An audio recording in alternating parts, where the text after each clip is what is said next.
बिस्मिल्लाहिर्रहमानिर्रहीम। Exercise 3.1 question number 1 में कह रहा है classify the following quantities are scalar और वेक्टर। हमारे पास कुछ क्वांटिटीज गिवन है और हमें क्लासीफाई करना है कि वो क्वांटिटी स्केलर है या फिर वेक्टर है। सो जो पहली क्वांटिटी है डेट इज फोर्स। अब फोर्स हमारी वेक्टर है। क्यों वेक्टर है? क्योंकि फोर्स के अंदर जो है हमारा डायरेक्शन भी है और उसके साथ मैग्नीट्यूड भी है। ठीक है, डायरेक्शन और मैग्नीट्यूड दोनों आते हैं। मैग्नीट्यूड और डायरेक्शन दोनों किस तरह से आते हैं? लेट्स सपोज आप चेयर जो है वो आप जो है ना एक चेयर है, आप उस पर फोर्स अप्लाई कर रहे हैं, तो वो जो आप फोर्स अप्लाई करेंगे जिस डायरेक्शन में, उसी डायरेक्शन में जो है ना वो चेयर मूव होगी। ठीक है, अब जितना आप फोर्स अप्लाई करोगे उतना वो चेयर आगे जाएगी। इट मीन्स कि उसके अंदर क्या है, डायरेक्शन भी ठीक है मैटर कर रहा है और जो है मैग्नीट्यूड भी मैटर कर रहा है। ठीक है, तो मैग्नीट्यूड और डायरेक्शन जब दोनों आ जाए तो उस क्वांटिटी के अंदर, उस क्वांटिटी को हम क्या कहते हैं?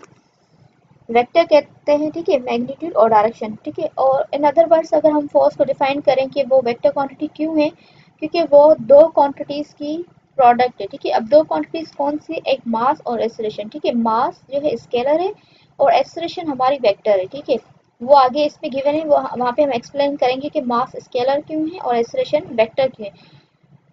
दो क्वांटिटीज स्केलर और वेक्टर की प्रोडक्ट जब करते हैं तो हमें जो क्वांटिटी मिलती है वो क्या होती है? वेक्टर होती है। तो इस दो मेथड से हमने डिस्कस किया कि फोर्स जो है वो हमारा वेक्टर क्यों है। ठीक है, तो सेकंड वन आता है स्पीड। अब स्पीड हमारा स्केलर क्यों है? बेसिकली हमें पता है कि डिस्टेंस हमारा स्केलर होता है। ठीक है, आप एक पॉइंट से दूसरी पॉइंट तक जो है डिस्टेंस जो कवर करते हैं, ठीक है, मतलब जितना मैग्नीट्यूड आप कवर करेंगे डिस्टेंस। ठीक है, अब डिस्टेंस कवर करेंगे, डिस्टेंस के अंदर क्या होता है? जस्ट अप्रोप्रिएट मैग्नीट्यूड होता है। ठीक है, मैग्नीट्यूड होता है विद अप्रोप्रिएट यूनिट। ठीक है, तो उस वजह से जिस तरह से डिस्टेंस हमारा स्केलर है तो स्पीड भी आपका स्केलर है। ठीक है, थर्ड वन आता है वेलोसिटी। अब वेलोसिटी हमारा वेक्टर है। ठीक है, वेलोसिटी हमारा वेक्टर क्यों है? क्योंकि आप जो है ना इसमें डिस्प्लेसमेंट कवर करते हैं। ठीक है, जिस तरह से ए टू बी अगर ठीक है आप पॉइंट है और उसमें आप डिस्प्लेसमेंट कवर कर रहे हैं तो वो आपकी डिस्प्लेसमेंट वेक्टर है, तो इस वजह से हमारी वेलोसिटी भी क्या है?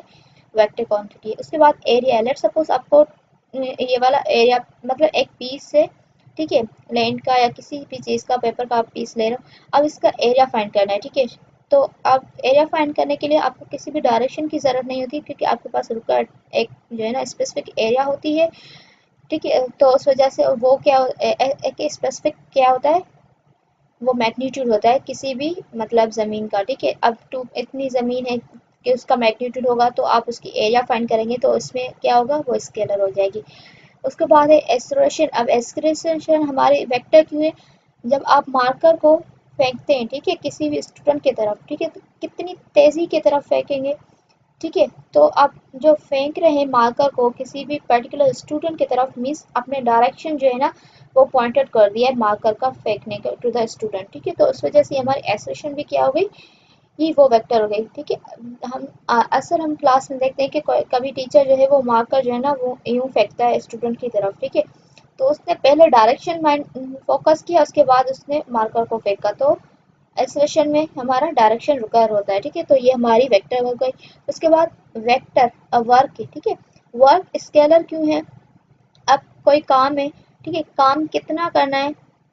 कितना करना है? जस्ट अप्रोप्रिएट मैग्नीट्यूड रिक्वायर्ड है। ठीक है, तो वो हमारा वर्क क्या हो गया? स्केलर। इन अदर वर्ड्स अगर हम डिफाइन करें जिस तरह से हमने फोर्स को डिफाइन किया, तो वेक्टर जो वर्क जो है बेसिकली वो हमारी दो वेक्टर की प्रोडक्ट है। फोर्स भी हमारा वेक्टर है और डिस्प्लेसमेंट भी हमारा वेक्टर है। ठीक है, तो वो हमारी वर्क दो वेक्टर की प्रोडक्ट से बन रही है, तो इस वजह से भी हमारी स्केलर है। ठीक है, वर्क।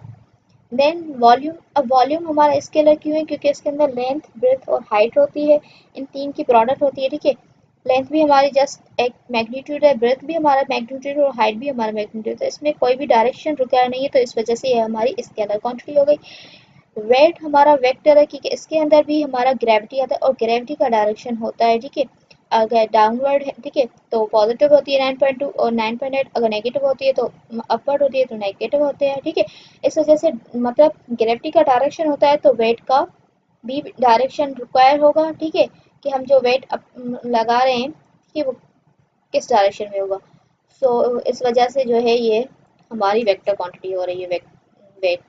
देन लास्ट वन है मास। अब मास जो है वो स्केलर। ठीक है, लेट्स सपोज चेयर है, चेयर का मास है, ठीक है, वो एक ही जगह पर ही है, उसके अंदर डायरेक्शन कोई भी रुका नहीं है, ठीक है, तो मास क्या हुआ, स्केलर हुआ। सो ये 9 क्वांटिटीज थी, बेसिकली आप फिजिक्स में ज़्यादा पढ़ते हैं और ये जो आपसे मैथमेटिक्स के अंदर जस्ट आपका अगर एग्जाम के पॉइंट ऑफ व्यू से आएंगे तो एमसीक्यूज में आएंगे, ठीक है। सो आप इसको फर्दर लर्न कर लीजिएगा।